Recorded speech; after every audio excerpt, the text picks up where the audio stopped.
kami di sini bukan di sana. Oke, karena pagi hari ini kita bakalan kedatangan narasumber ya, kita yang luar biasa dan mas ganteng, yakni Adi Mahendra. Kita tepuk tangan dong. Oke, karena ini adalah video pertama kami di sini, dan tentunya kalian bakalan kepo dengan pembahasan apa sih yang kita bawa gitu kan ya, dan tentunya pembahasan yang membuat kalian tertarik dan terinspirasi dari kisah-kisah yang akan kami ulas di sini. Oke, kita langsung aja bersama aku di sini Anggi dan teman aku Firly dan bintang tamu kita hari ini Hakim. Oke, kita langsung aja kali ya ke tema hari ini. Ada apa dengan generasi sekarang? Oke, kita langsung ke pertanyaan ke ini ya, kali kita basa-basi dulu kali ya. Gimana kabarnya nih Mas Agi? Ya, alhamdulillah baik saja untuk saat ini. Baik, untuk saat ini. Untuk saat ini. Untuk saat ini. Berarti nanti kebesokannya nggak baik-baik aja nih? Ya, insya Allah baik-baik saja. Insya Allah, oke lah. Terima kasih yang di sini. Biasa lah, ini perempatan dekat. Oh ya, perempatan jangan nih bos, tidak kak. Kesibukannya apa nih kira-kira? Sebetulnya kayaknya lah, betul-betul kuliah ya. Sekelas ya. Sekelas kita fisik. Itu cuma basa-basi aja guys. Oke, kita langsung ke pertanyaan pertama. Oke, pertanyaan pertama. Ada berita yang sempat viral sih, itu tentang ratusan siswi yang hamil di bawah umur. Nah, itu tanggapan kamu gimana? Siswi ya? Ya, Itu siswi SMA. ya ada SMA, SMP, bahkan ada yang SD loh. Cuma Ada yang SD. menurut saya miris banget ya untuk kejadian itu.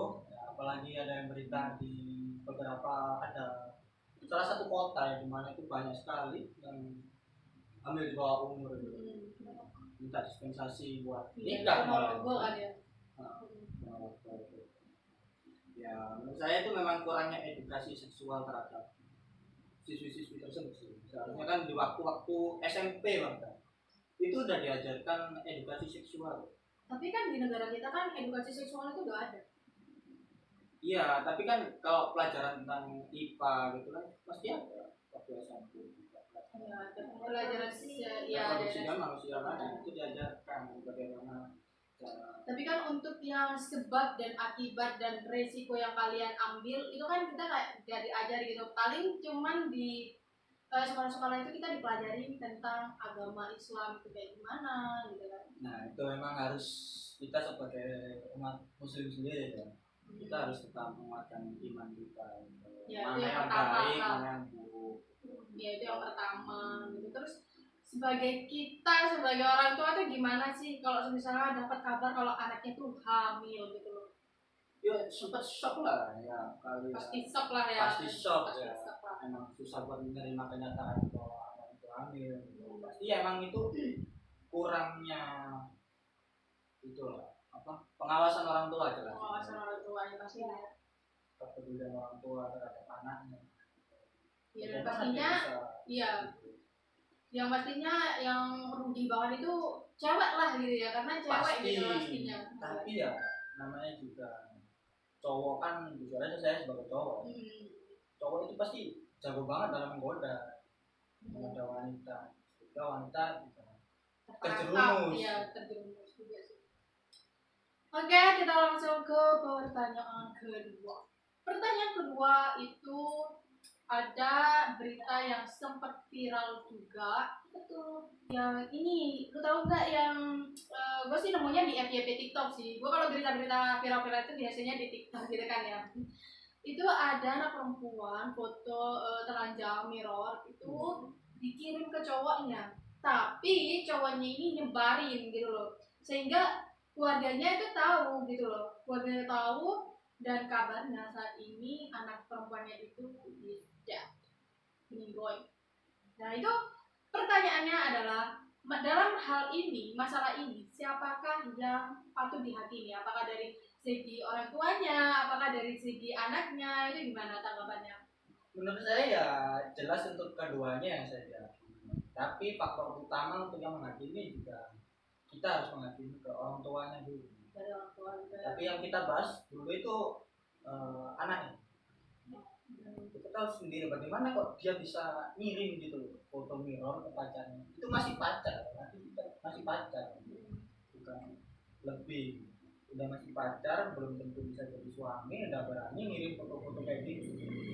Faktor utama yang bikin wanita seperti itu ya, bilangnya kemaluan, rasa malu terhadap wanita tersebut.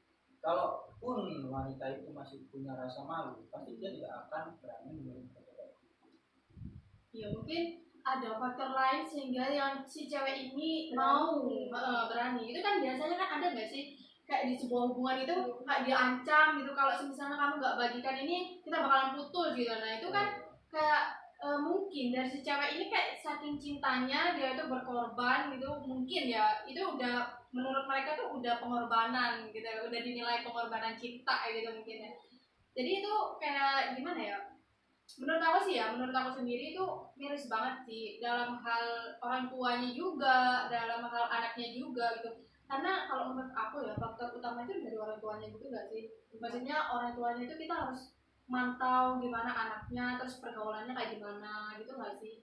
Iya sih, menurut saya juga emang faktor utama dari orang tua.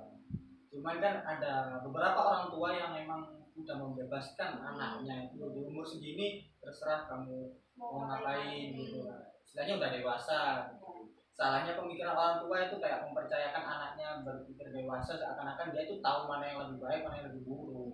Tapi padahal dia belum tahu anaknya sebenarnya itu kayak gimana. Ya berarti yang dimaksud kamu ini kurangnya komunikasi gitu nggak sih? Iya itu pasti jelas. Emang komunikasi terhadap orang tua dan anak itu penting banget. Karena sekarang sih anak-anak itu pacaran itu dengan tujuan apa ya, kayak biar ada yang curhat gitu kan, curhat terus biar ya selain dibeli-belikan ini gitu kan, dimanja-manjain terus diperhatiin gitu. Berarti si anak ini pasti kurang dapat perhatian dari keluarga atau gimana itu sih? Kalau aku jelas dari gitu.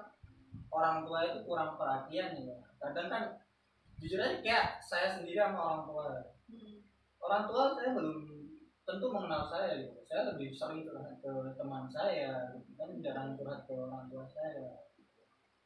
Emang orang tua itu emang harus perlu berkomunikasi terhadap anaknya. Anak gitu, kayak anak ini mau apa, terus anak ini ada apa gitu ya. Intinya kita sebagai orang tua nanti di masa yang akan datang gitu, kita kayak ngajak anak itu berkomunikasi kayak seharian ini kamu ngapain aja gitu.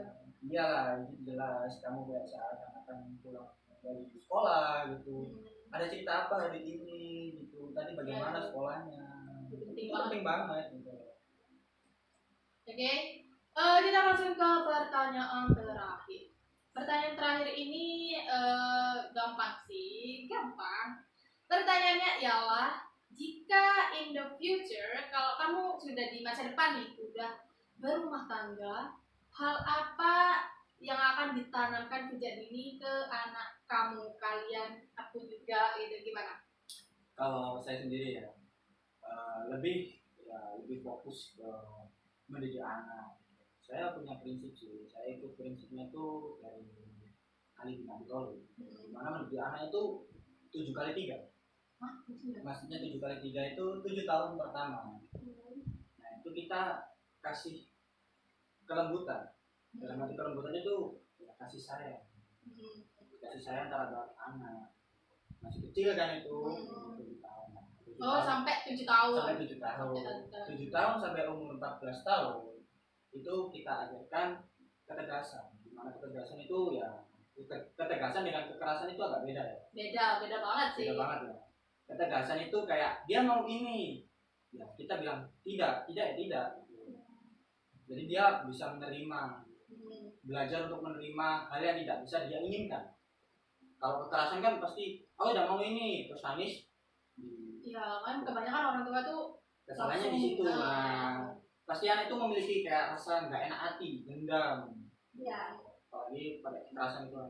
Nah untuk 14 tahun sampai 21 kita ajarkan untuk bermusyawarah, saling bertukar pendapat gitu. meskipun pendapatnya itu tidak harus bisa kita terima. Sebagai orang tuanya apa Ya, sebagai sebagai orang anaknya? tua kita nggak harus bisa menerima pendapat anak itu. Jadi mengajarkan anak bagaimana cara dia berpendapat, meskipun pendapatnya belum tentu bisa diterima. Sebenarnya dia bisa ngasih pendapat ke orang tua. Dan untuk 21 ke atas, udah biarkan dia bebas hidup bermasyarakat, biarkan dia bersosialisasi. Dan Ali bin Abi Thalib bilang, biarkan 21 tahun ke atas itu biarkan bersosialisasi dan dia akan memberikan itu. Ya, itulah pentingnya pengawasan terhadap orang tua ke anak itu harus selalu ada. Karena orang tua sekarang itu gak mau ribet ya, bukan gak mau ribet. Masalahnya orang tua itu sekarang itu lebih percaya, ya udahlah, mau anakku mau dipondokin gitu. Padahal di pondok sekarang udah nggak kayak sistemnya tuh udah nggak kayak zaman dahulu yang apa sih yang salah gitu, yang harus pakai cadar gitu kan. Sekarang ada nggak sih sistem yang pondok yang udah kena masalah kayak dari kiainya sendiri atau dari intinya dari ustadz-ustadznya sendiri yang bisa melecehkan santriwatinya gitu? Itu gimana menurut kamu? Itu di pondok itu parah banget sih, jujur aja kayak aku itu parah banget. Kita suatu saat kayak kita punya anak, kita mempercayakan anak itu masuk ke pondok tersebut. Iya. Istilahnya kita benar-benar percaya ke pondok itu, tapi di sisi lain pondok itu memiliki sisi gelap. Sisi gelapnya ya itu tadi. Iya. Kayak santriwatinya tuh sampai kayak tutup mulut gitu loh. Kan sempat viral gak sih? Saking takutnya. Iya, saking takutnya gitu loh. Karena mereka menganggap ini nih kiai besar gitu kan, anak dari kiainya gitu loh. Sempat viral gak sih itu? Ya. Tapi aku nggak tahu pondok di mana gitu. Tapi sempat viral. Itu ada pondok yang kontroversial kayak gitu. Terus santriwatinya tuh sempat udah banyak korbannya, cuman sempet ini diem gitu karena takut gitu kan. Emang kita sebagai orang tua tuh lebih baiknya gimana sih gitu kan, karena sekarang pondok baik ini kan sekarang tuh zamannya tuh udah kayak gini gitu loh. Susah banget gitu. Emang kalau kita harus mempercayakan anak kita menaruh ke pondok, ya emang harus benar-benar pondok yang terpercaya. Karena terpercaya itu ya udah namanya udah baik. Oh, jadi kita harus cari tahu dulu pondoknya kayak gimana, terus latar belakangnya kayak gimana gitu kan. Kita harus sebagai orang tua harus seleksi terhadap pondok juga gitu, nggak asal aku masukin kamu ya dari sini ke pondok ini gitu. Iya, bukan alasan karena pondoknya dekat sama rumah atau gimana ya, karena emang kualitas dari pondoknya tersebut. Oke, pembahasan kali ini seru banget. Dan buat kalian itu pasti gak kerasa udah sampai udah mau jam 10 gini kan. Karena jawaban dari Kak Agim ini luar biasa sekali, bijaksana sekali. Dari tadi ada Ali bin Abi Thalib ini bisa dicontohkan sama pemirsa-pemirsa yang ada di rumah gitu kan. 7 kali 3 katanya. Ingat ya, 7 kali 3 itu prinsipnya gitu. Jadi kita tuh harus berhati-hati di zaman sekarang itu, apalagi marak-maraknya teknologi yang dikit-dikit viral, AI gitu kan. Emang cepet banget sih viralnya ya, apalagi emang tadi yang cowok tadi itu parah banget sih. Parah banget. Ya jangan sampai lah dari generasi kita tuh ada rusak lagi gitu, jangan sampai ikut-ikutan gitu. Kita juga harus memfilter kan ya Kak ya. Kita juga harus memfilter diri kita mana baik ataupun buruk, itu kita yang tahu gitu kan. Kita yang akan mengambil langkah selanjutnya di tindakan kita gitu kan. Untuk saat ini kita udah cukup banget ya. Cukup sih kurang lebihnya. Ya. Oke, terima kasih Kak Agim udah menjadi narasumber kita pada siang hari ini. Oh enggak, masih pagi. Pagi hari ini. Dan pemirsa di rumah tentunya jangan lupa untuk like, comment, and subscribe channel kami, podcast kami di sini bukan di sana.